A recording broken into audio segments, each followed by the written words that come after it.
I had started upstairs. But Al Strada, who was, worked for Elvis, and he was packing some of the outfits and things that we generally carry for Elvis. And I turned back around and I asked him, I had started up the steps, and I turned back and I said, Al, I said, is Elvis up yet? He said, no. I said, is Ginger up there with him?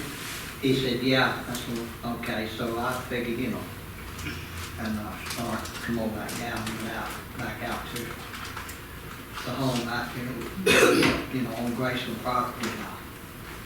And it wasn't until about, what, 2:30, I think. Got a call. That Elvis had passed away. But that's pretty much the last words, we had. Anybody else got a question? Did, oh, I'm sorry. Go ahead, I'll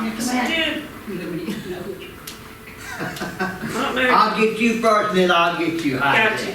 All right, go ahead. We were just at Graceland for the tour, and I heard one of the tour guides say that Elvis put the wrought iron things on the windows when Lisa Marie was born. Is that true? Put it on there for what? The windows, I know the bars on the windows. Burger bars. That he did those, put those on when Lisa was born. Is that true?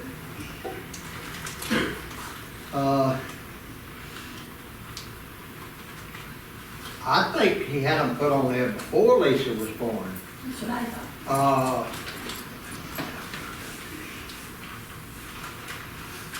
He had them put on there for security reasons, I'll tell you that.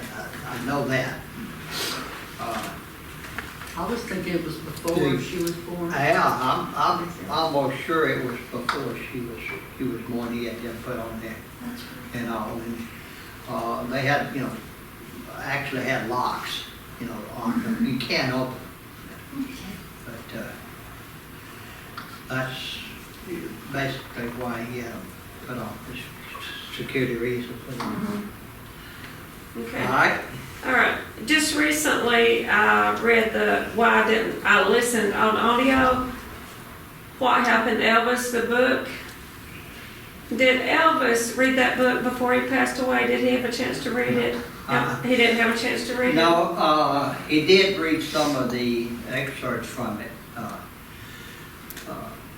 A guy named John O'Grady, who was an investigator, he had got a hold of some of the ones, and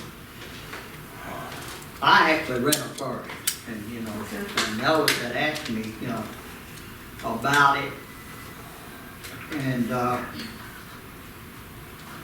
asked my opinion, and I told him my opinion, which was, I said, he did. But he still loved them, didn't he? And they loved him. If they had left it alone, Yeah. he would have hired it back. They didn't know about him. I mean, he cared a lot. He cared about Sonny and Red, and Dave. He cared about them guys. I wish I could have met them. I met Dave Pelzer 2 days ago. Did you? Yeah, and he seemed like, he had written another book, and, it seemed like he wouldn't have wished he would have written that book, but Well, I was just wondering if Elvis read it, and no, he did, like I say, he did read some of the things from it, but he never did read the book. but now today, the stories we hear, I was like, well, that was just Elvis. It wasn't so bad. I mean, what was so bad about it? So, Well, I didn't think it was a good book. yeah, there were some things that was hard to believe. Me and Joe discussed this a lot of times. They said they, wrote the book to help Elvis, and that's just not true. I understand that. Yes, They sir. wrote it out of vengeance. Yeah. But I why would understand they that. ever just say that that's what, all these years, why not just say it? Yeah. Well, they're gone now, but They loved Elvis, Yeah. and we loved them, we still do, but, how can you think that was not revenge. I mean, he hurt, when they were fired, it hurt them, you know, and it embarrassed them, but they had done some things that, you know, but like Billy said, every one of them were hired and fired 50 G times. It got so, you know, they didn't pay him any attention. They because he would fire them and then hire them back and give them a raise, you know, in the same day or in 20 minutes sometimes.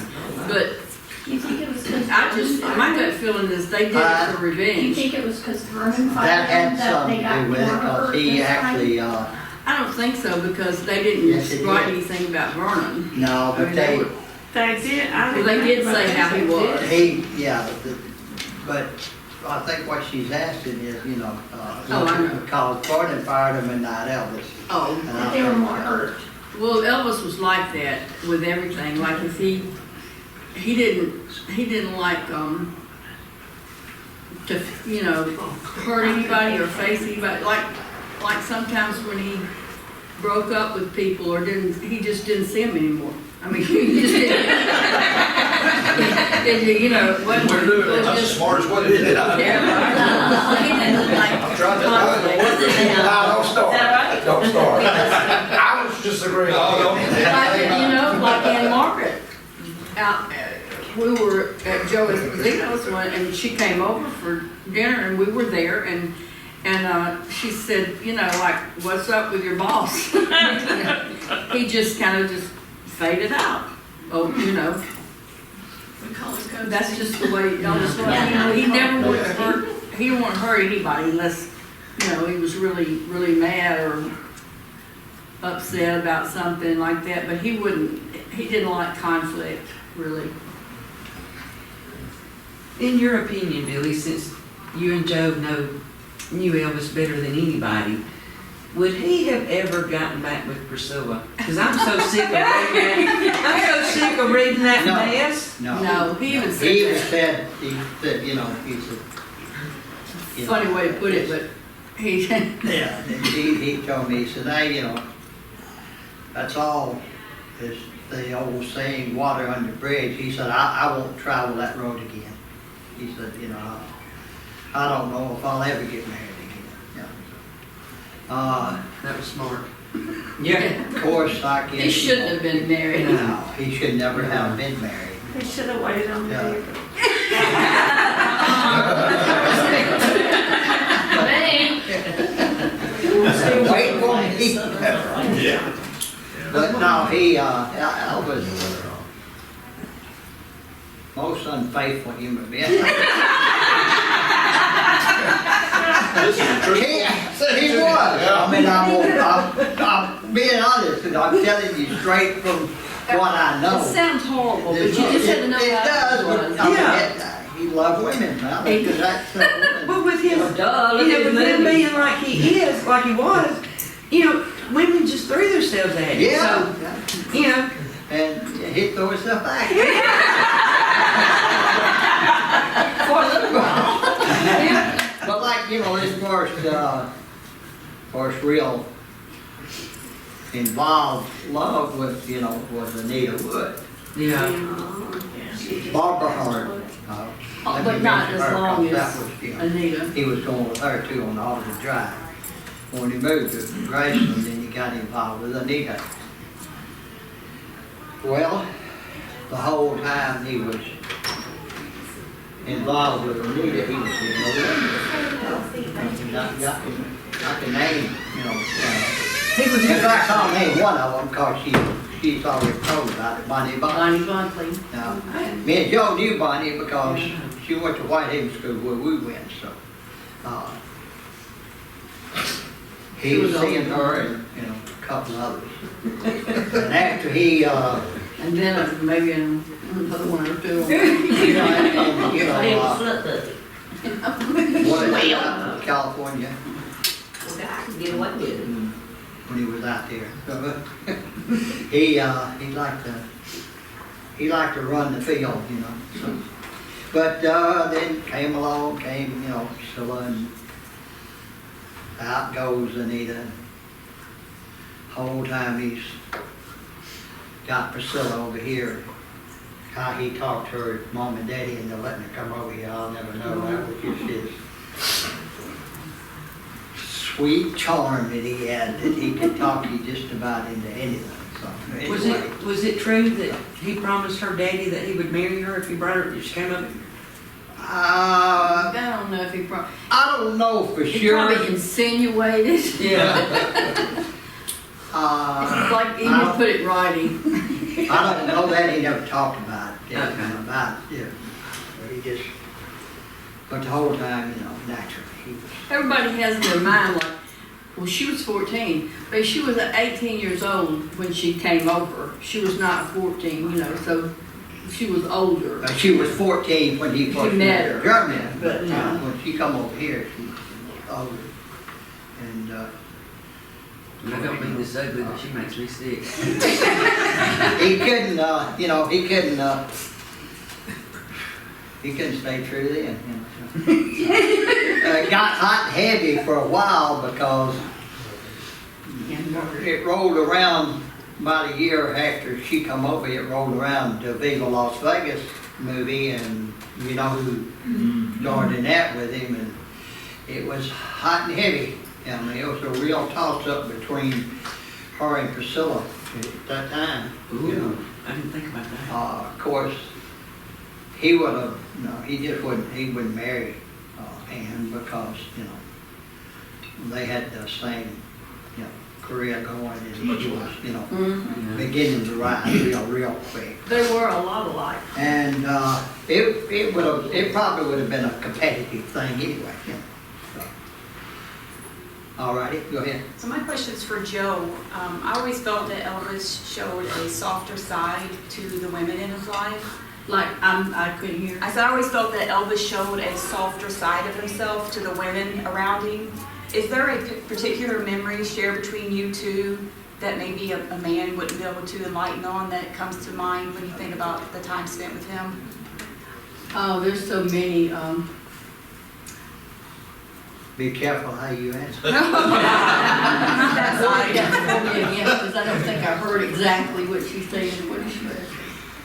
I said, is there a particular memory that was shared just between you and Elvis? Because he seemed to always show a softer side of himself. What is a particular memory?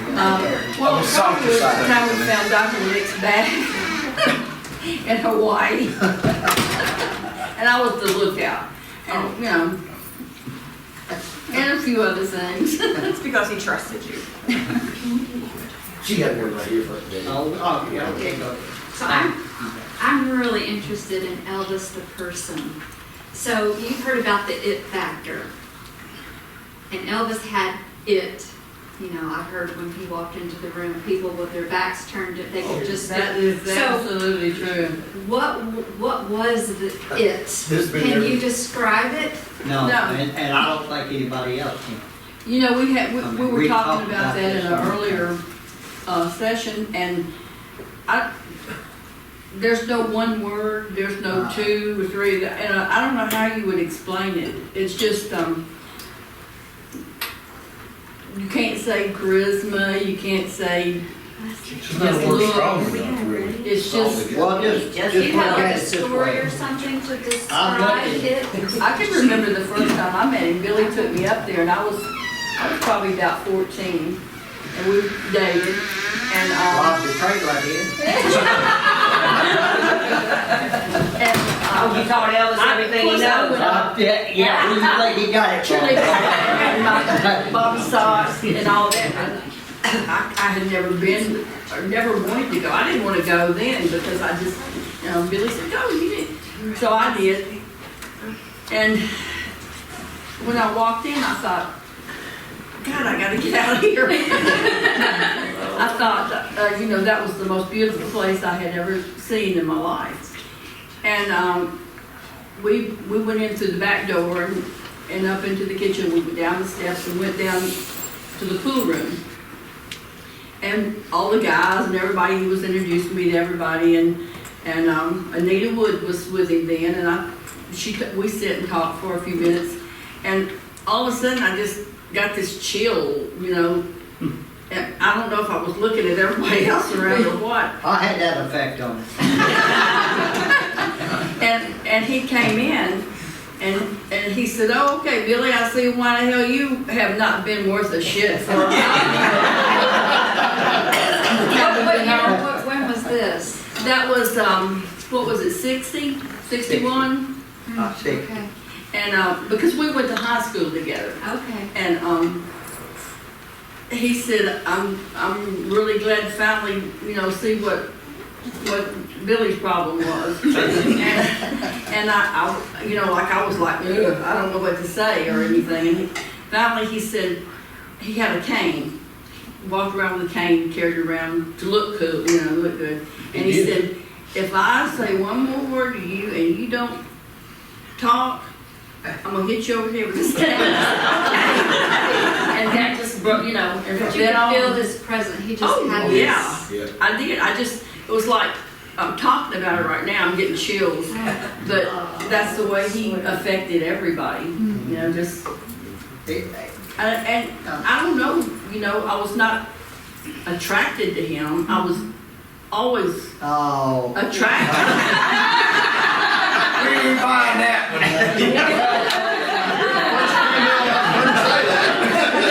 That's funny because he came out one. I can handle it, He came out for taking a ride, and he came back out past our house, and he was had his Cadillac convertible, and he stopped on the road, and my mother and my aunt were outside, and they just looked up because they had on their shorts and top, and they were digging in their flower bed, and they cut out running to the house. And he told Billy, he said, "Well, GD." He said, I've had them running toward me, but I've never.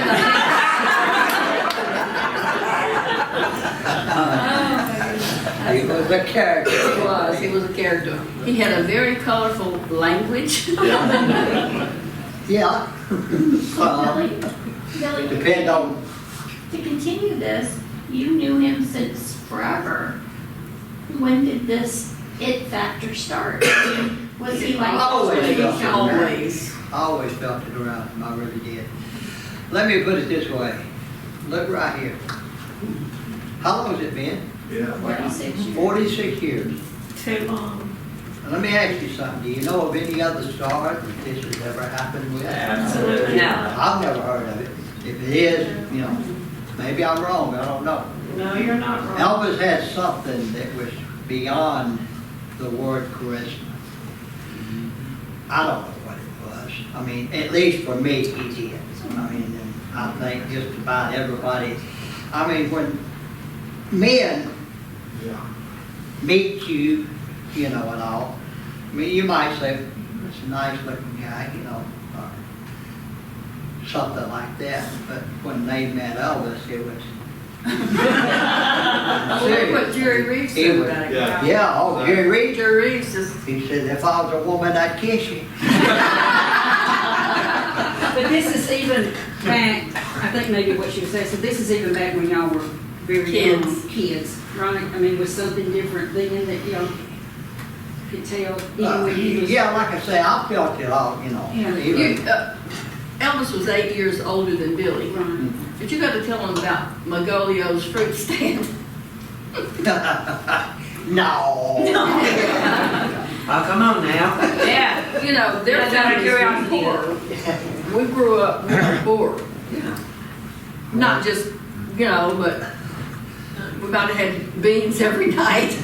What she's talking about is we first moved to Memphis and all, our families moved together. All of Mom and Daddy and him and me and my mom and daddy and brother all came in the same car and all, and we lived in this, it was like a two-story house, but they had made it into apartments, and they lived upstairs and we lived downstairs. Well, next to us was people called Magolios, and they, Italians, and they, raised and sold vegetables, and, well, they didn't raise them, but they sold them, and I don't know where they got them from. Fruit. Like bananas and everything else. Well, they had this, big barrel out back, and would sometimes, you know, throw a lot of the stuff in there, and they threw some bananas in there one time, and, you know, they still look good to me. I'll read over there, boy, and what I did, I fell right in them. I couldn't get out. You know, and thank goodness Elvis came along. And I had these bananas, and he just reached and got me by the leg. And he said, "What are you doing?" "I'm getting these bananas. You want one?" Because I knew you liked it. He said, "No, I don't think so." He said, "But, you know, you need to, if you go get something, you know, don't get it out of the garden again." So, but that didn't deter me. I ate them anyway. Like I say, we come up brother, you know, but he was a character boy. It just kills me. I mean, I came up poor too, but Billy tell about when they got ready to pack up and come to Memphis, his Uncle Vernon and Billy's daddy, Travis, came first. Yeah, they come up here. And Travis was Gladys's brother. His daddy and Elvis's mother were brother and sister. And I could just see it in my mind. And they came in this old, what was it, a Plymouth? Plymouth, yeah. 39 And you know how big those things inside, the big old trunk in the back? Billy said they killed hogs. They packed up whatever we had, everything they had to last them for a month or so, and what little money they had. Well, a cousin came. They lived in that boarding house, like we was telling. A cousin came, didn't have a place to stay, so they let him spend the night with them, stay. He got up before they did, stole all their money. I mean, it was like, and left. So they had to eat turnip greens, which was so cheap, I guess from Magolia's. Yeah. And that's why Elvis said, "I will never eat another damn turnip green as long as I live." We ate them for a month. There were some hard times, but there was a lot of fun times involved in it too, you know. I mean, I mean, we come up over it, you know, but they were looking, that's the reason we came to Memphis, you know, so they could find a better paying job, you know. So it was every day, you know, out walking, because the car, you know, it was so old and all, you couldn't drive it around constantly. And so most of the time it was walking, looking for a job, you know. And finally, you know, everybody wound up, you know, getting a job and stuff like that. And things got a lot better as we went along. And of course, we moved from Washington Street to Poplar, and then Elvis moved from Poplar to the Lauderdale Courts. And of course, he lived there until got his, like about his senior year, and they moved to Alabama Street. And from there on is, you know. But the whole time, you know, like I say, being around him, I guess even in high school, I think he had the effect to a lot of them, you know, or he did everybody else, you know. Loved singing, you know. He always loved that. And he was shy, but yet, you know, he won second place, you know, at the fair in Tupelo, and won the talent contest at Humes High School. And so, you know, like when he was singing, he was like a different person. And you just go ahead. No, I'm through. Think my jaws was locking. No, Okay. go ahead. So this is kind of a two-part question. Okay. And the first one's kind of funny, but I kind of wanted the relation. We all know the spirituality, the Assemblies of God, coming up, learning the gospel, and that was kind of his start, and then comes over into rhythm and blues with rock, all this.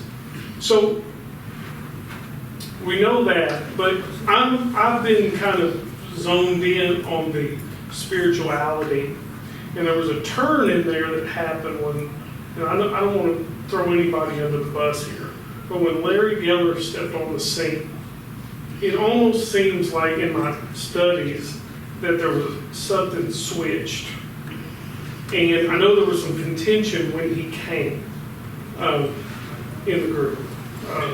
There was some contention with that. The first part of that question is, there's a story that you, Charlie Hodge, and Colonel put on a hypnotizing show. That Colonel was acting like he was hypnotizing you. Yeah, You were that we did. acting like a monkey.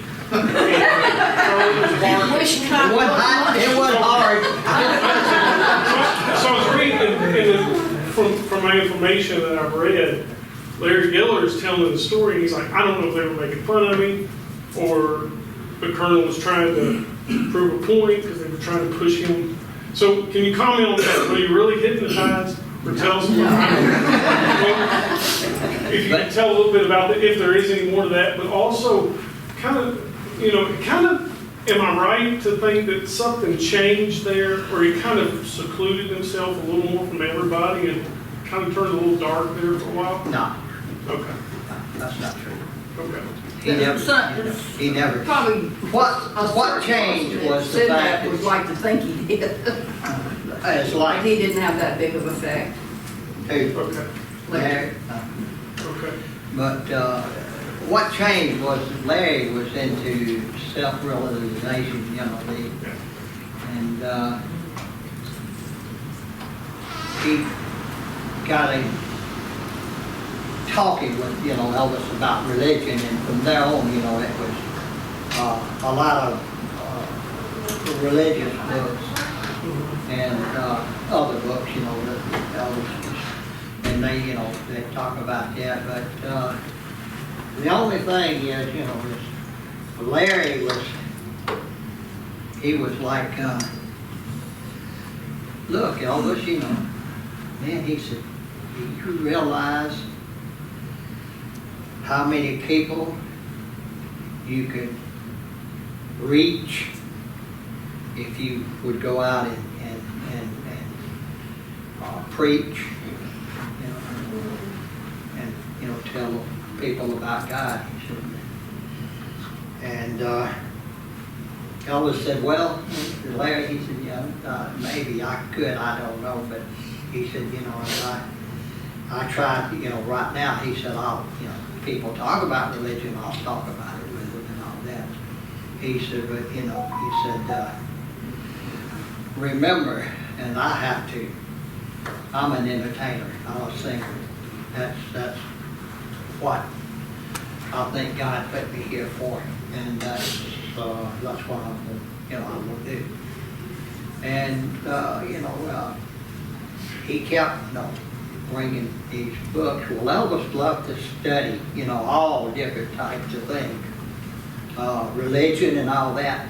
And it got to a point where, Colonel, all the books and all that, and I don't know if Elvis was discussing it with Colonel or what, but, the Colonel, he actually really wanted Elvis to get rid of Larry, because he thought he was, trying to change, Elvis from what I say he was born to do. So is that where you put him on the show came in? Is that where the show came in, where you and Charlie? That came in a little later. Okay. Carl, now how that come about is he wanted to aggravate a producer of a movie. Okay. And so he wanted, he had the, he had the gift, he could actually hypnotize. He said, it's all just a put on fun thing. It wasn't, of course, the producer didn't find it very funny. Sure. Not a lot of people did go down the set and all. But that's how that come about. Wasn't that big a deal. What was it like? Do you remember when That's All Right came out? When that happened, the world changed. I mean, absolutely changed that few weeks especially. But do you specifically remember when that hit and what your feelings were about where Elvis was going in his career. Well, when I first heard the record, I couldn't believe it. You know, I couldn't believe it was Elvis.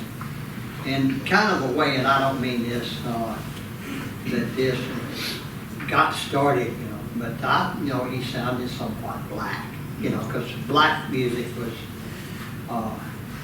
played a lot like that, you know.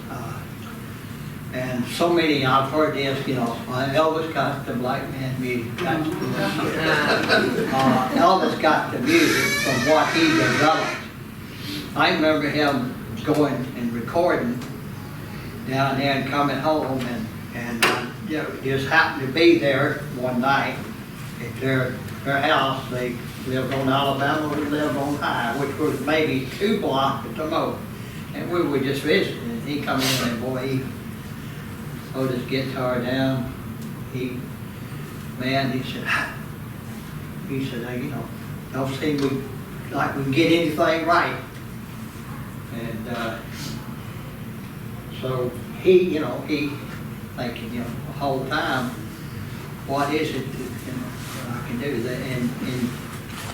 And Scotty called him over to his house one time, and they got to, you know, playing and singing and trying different songs. You know, he was looking to come out with something new, you know, not just your regular things that were out on the radio at that time, either country or, you know, gospel or something like that. So if it was in style, and they just couldn't come up with anything. So they got back in the studio, and they started to playing, and then Elvis got, you know, he thought, you know, he'd seen that up tempo, and so he started the up tempo in his music, and then he got to singing, you know, like kind of like crazy, you know. I mean, you know, that was what you would think, you know, when you was back there when you was doing it. And right then, that's what Sam said, ho, ho, ho. That's exactly, he said, that's what I'm talking about. That's what I'm looking for. That's what I want. And that's how it started. And they come out, you know, had to have some songs. So they recorded That's All Right, Mama, and then they had to, you know, have a flip side, and he chose, you know, Bill Monroe, you know, the Moon of Kentucky. But that was interesting. It was very, very, it wasn't like, you know, he developed, you know, he had to finally, and what he done was simply mixed like gospel, rhythm and blues, and then his version, you know, like, and that's how rockabilly, as they call it back then, and rock and roll later. That's how that developed. You know. And, of course, at the time too, he had heard Rock Around the Clock, you know, which was so much like, you know, rock and roll. And so, you know, that's he just blended it all together, and they come up with his style. There wasn't no particular, you know, body or anything. It was just, you know, just actual them that he had in presence of mind to blend all that together, put it, you know, into what they call rock and roll today. And went crazy from there. And all of that, yeah. And he went so fast, you know. God, within 2 years he was a millionaire. God, you know, how fast can you, as an entertainer, some of them, you know, work all their life. Back then, to make $1 million, you know, so. But he just caught on. I mean, you know, he had that natural movement. He couldn't help it, you know, even when he was doing that, he was, you know, back then he would move with the music. So, God, it caught on, and Cole, boy, he knew what was happening, so, you know, he had to get in. I'm sorry, go ahead. No, that's fine. This question is for each of you. So what is your most memorable, what is your best memory of Elvis? Hard. that your best, the That's- one that when you start thinking, this comes into your mind for each of you? I don't know how to answer that. That's like I was telling somebody else. So many. That's Yeah. like saying, which one of your sons is your favorite? Oh, ain't no doubt.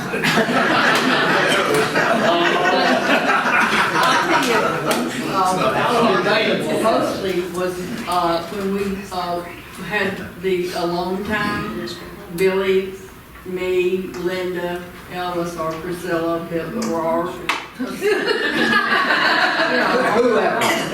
anyway, I loved when we used to go up in his room, and it sounds so crazy, but we would just sit up in the middle of his bed in a circle, and he was, we'd hold hands and just, but probably thought we were crazy if anybody really knew, what we were doing up there. But we'd sit up there, we would talk, and Be right. and he had these chants that he would say, like different things, and then he'd say, okay, everybody close their eyes and tell me what you see. So First thing that pops in your mind. first thing that pops in your mind, kind of like, but, I remember one night we were sitting up there, and he said, okay, Joe, what do you see? And I said, stars. I see stars. He said, well, I'll tell you something. If you don't come up with better than that, you are going to see stars. I said, oh, okay, wait a minute. It was times like that, just the, the personal time that we had a lot of it. So, Did y'all go on a lot of tours with him? Did y'all go on a lot of tours with him? Yeah, we did. Yeah, it's the last 3 years we did. 75 to 77. We were always, that's another story. There was a lot of jealousy in the group, the guys, you can imagine. I've heard people say, what was the pecking order? And I'm thinking, pecking order? But every guy was, wanted to be, well, we didn't really care what room, where we were, whatever. We were just on the tour. But they had placed us, when we first started touring, down the hall a good ways. Well, Elvis got up during the night and wanted Billy. And nobody knew what room, so he got the security guard to look on the itinerary thing, and we heard this knock on the door, and it was Elvis. He'd gotten up in the middle of the night, and he came down there and actually got into bed with us. And we were just talking, and I was like, covers us. And he was just talking, and he fell asleep. And I'm looking at Billy, and Billy's going, what are we going to do? And they couldn't find him. So, in a little bit, he woke up, and he got up, and he started talking. And when he would do it, it would be funny because he'd be talking about something, and when he'd go, and anyway, about what I was saying. But anyway, he got up, and Billy, helped him get back down to his room because he had taken his sleeping medication. And from then on, we were across the hall or next door. Yeah. From then on every tour, we were right. He had him place Billy next to him because he had Billy wake him up. Yeah. And he never, let me just say this, y'all probably heard this tale a million times, irritates the hell out of me. But he was never awakened by somebody throwing water in his face. No. The brothers or whatever, that brother, but they didn't throw water in his face to wake him up. Because it would probably kill him. So there, You couldn't wake him up. that was what I was going to ask, is there was a time where you were like one of the only people that could wake him up, or that was he would let wake him Yeah, up. Explain how Elvis- he would act if someone else did it, or how that would go. He had insomnia. Yeah. And also too, you had to, when he was first starting out in music, Elvis had a tendency sleepwalk. And a lot of times he would be dreaming about, somebody jumping on him and all, because he had, he had 2 or 3 people. In fact, one guy hit him through the window. He rolled him down like he wanted to autograph, and he hit him in the jaw and then ran off, real quick. So he had, thoughts of somebody, maybe attacking him. His cousin, Junior? Junior, had wanted, he didn't, he didn't think about it, and he run in there and shook Elvis, it was getting close to time to get ready to, and this was back in the earlier days of his career. And Elvis, he jumped up and hit him right in the jaw, and then he actually come to where, he was, and of course he was, he apologized, he couldn't apologize enough to Junior, and he told him, he said, guys, please, he said, don't grab me and wake me up. He said, because I already, sometimes have fear that somebody's attacking me. And he said, I'm subject, to do just about anything. And he kept a 45, many years, a 32 Beretta, when he kept going up until he got to 45, but right by his bedside, So it wasn't wise. What would you It do? wasn't, and it sure wasn't healthy. Would you just whisper? Would you just whisper? No, but I would, that's the way he liked it. I usually would get down close to his ear and whisper, Elvis, real soft. Maybe it's, Elvis, maybe a little louder. As he said it, he said it. They still do that. Elvis! And I said, Elvis, I do that until he opened his eyes. Once he opened his eyes, then I might, say, Elvis, and barely did it. He didn't grab him or shake him. That was a bad way to wake him up. He might get hurt. That was Elvis. That was his, and he had told everybody. But there at the last, he basically wanted me to wake him up, every day, especially on tour. I guess he knew I knew, the right way and all to wake him up. But I wasn't the only one, some of the other guys did too, but they pretty much done. Go ahead, I'm sorry. I have 2 questions, is that okay? I have 2 questions. Yeah. First one is, I've watched part of the All the Kings of Man on YouTube, Uh-huh. and they have a video where Elvis talking on the phone with one of the Memphis Mafia guys. What's that about? Where he hit one of them? Recording of him on the phone? Oh, yeah. The Red West. That was during the time of writing of the book. Elvis had, he had heard about it. He had worried about it.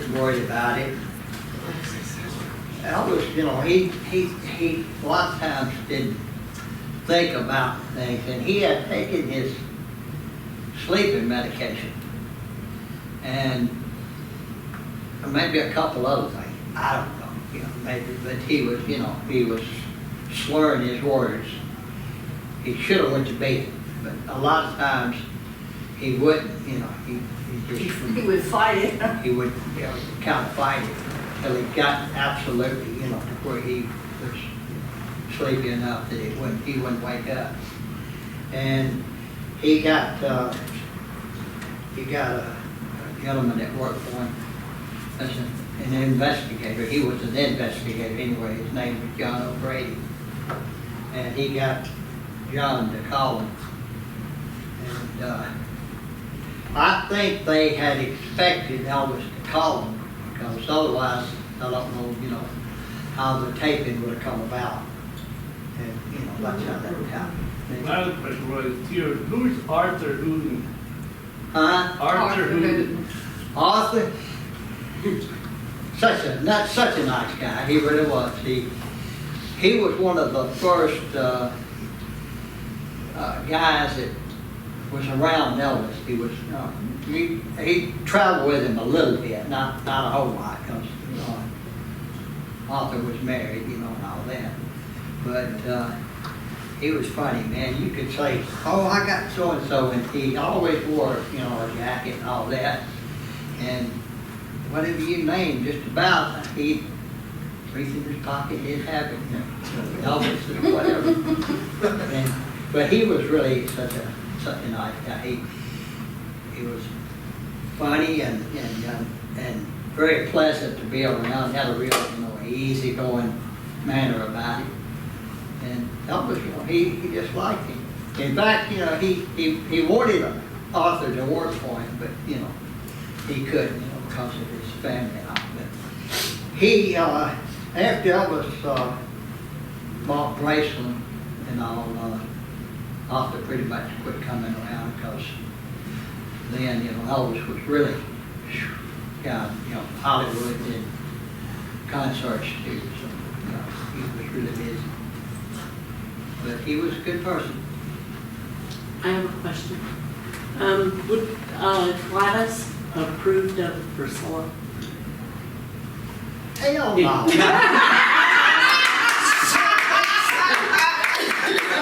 didn't know the hell.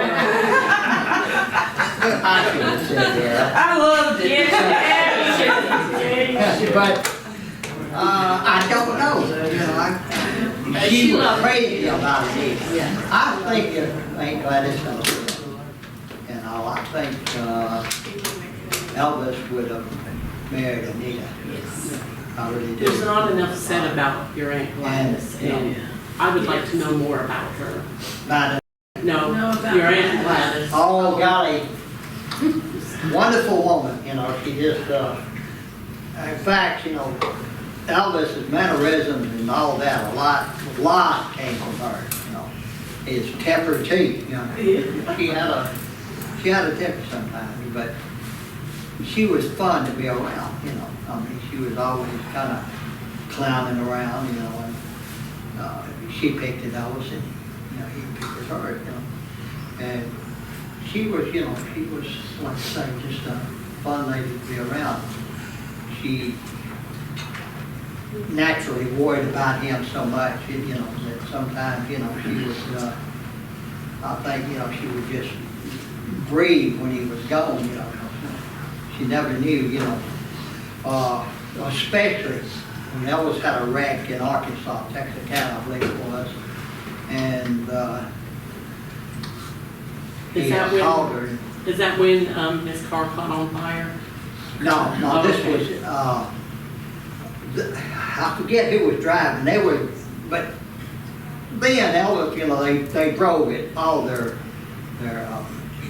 concerts and stuff like that, and they had, pretty good schedule. Sometimes it'd be like 200 or 300 miles, in between, places and I think it was Scotty, and Scotty, got sleepy and fell asleep, and they,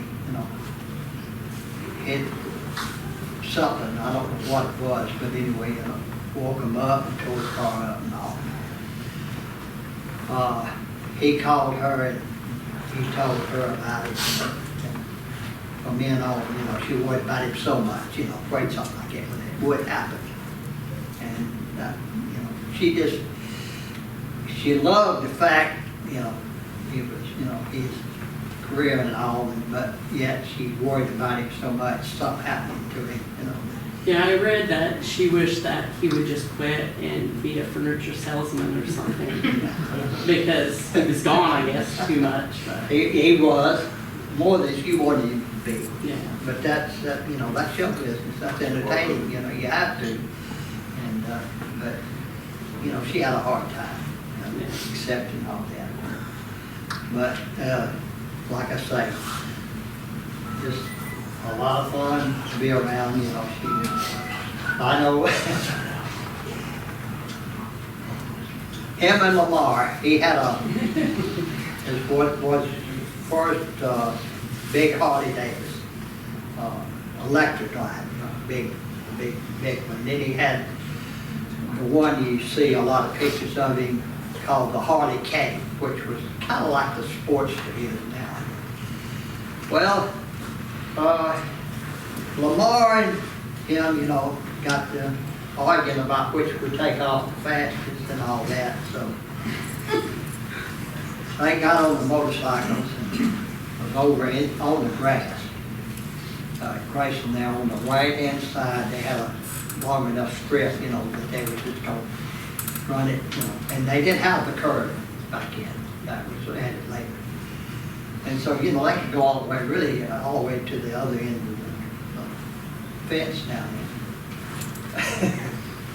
So, here they are, boy, they get on the motorcycles and all that, and Lamar's over here and Elvis is over here, and they're ribbing it up, and then they pop, but when they pop, and all Lamar's honey lost control, right over on Elvis he went. And thank goodness it was right off. I mean, it wasn't down, no way, they didn't, it was right then.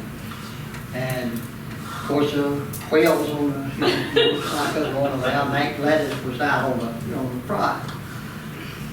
Boy, she went to yelling, and she actually grabbed that motorcycle and was pulling it around, away from Elvis. Because it threw him off in Lamar too. Neither one of them got hurt, but they could have, And she said, I want you to get rid of this, so-and-so motorcycle now. And he had to convince her, Mama, I will do it again and all that. I like to ride. But boy, when she got mad, she'd let you know right quick.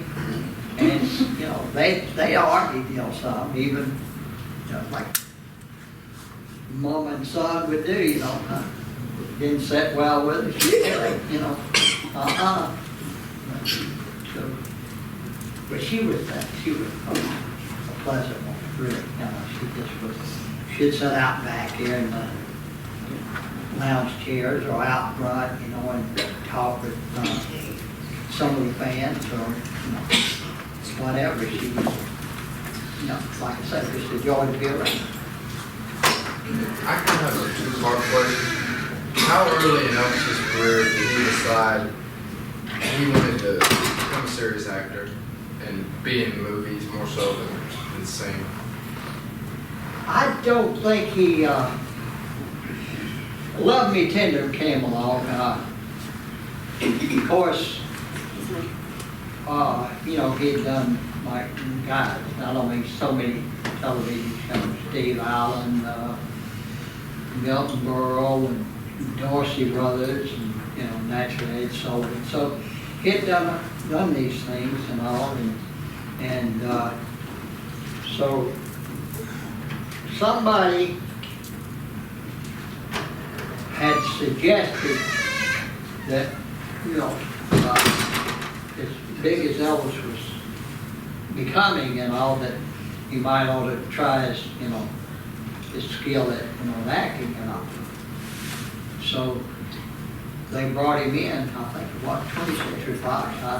Anyway, they brought him in for, screen test. And they, liked the way he spoke and naturally the way he come off on camera. So they decided to give him a co-starring part in that movie they were getting ready to do, which was, supposed to have been the Reno Brothers film. They later changed it to Love Me Tender because it was soft.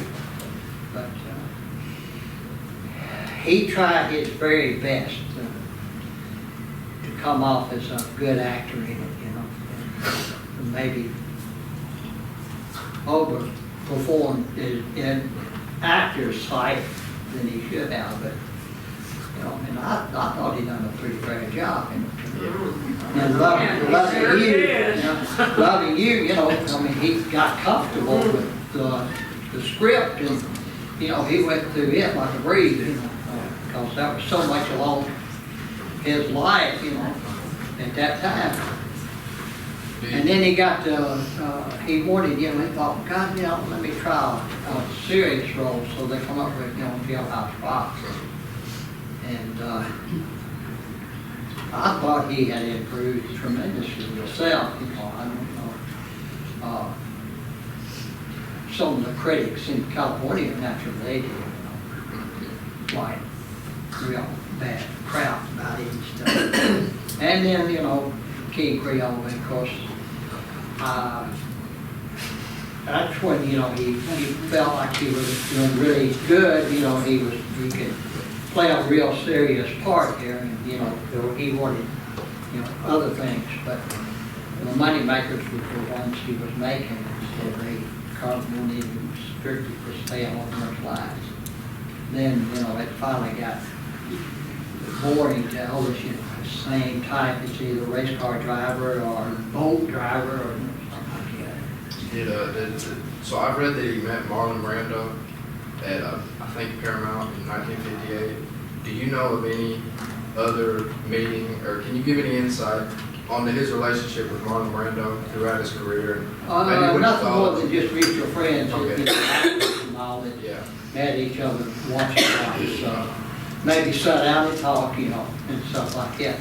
But that was with a lot of actors. Yeah. Does he have any favorite movies? Movies? Specifically that stuck out to you? Gosh, now, he had a lot of favorite movies.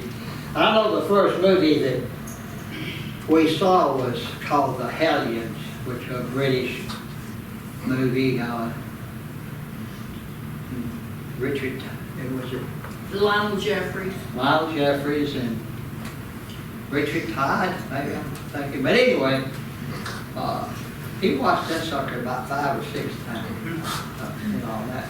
But he had a lot of it. He liked loved movies. Clint Eastwood movies and Yeah. Peter Sellers until he loved Peter Sellers movies, The Pink Panther. I bet we watched them a jillion times. And then Linda happened to mention that Peter Sellers had asked her out. We actually, right after that, went back to another one of his movies. I think it was Shot in the Dark or something. And Elvis would sit there and in the movie they watch it, he'd go, you know, have you ever noticed how old he's started looking? Then it looks like he put on a little weight. He's really not that funny. I can't stand it. I apologize. Whoa, that's his road movie. I gotta go back. I'm sorry. Well, if you go run, I want to watch that. Come watch. Put your tickets there quick. We went to Elvis 101 this morning, and they were telling the story behind Hound Dog, and said that after Elvis did the Steve Allen show, he was so mad that he took his tux off and threw it in the trash on his way out. Can you tell us, give us a little insight into that? Well, you know, Steve Allen, you know, he was very arrogant type person. He really was. From what I knew of him and what I'd seen, you know, which was very little, but he had Elvis dressed up in a cowboy hat and all this kind of stuff. And when it came to the song, you know, Hound Dog and all, he wanted Elvis to wear a tux. Make sure to like, comment, subscribe, and share. Thanks for watching.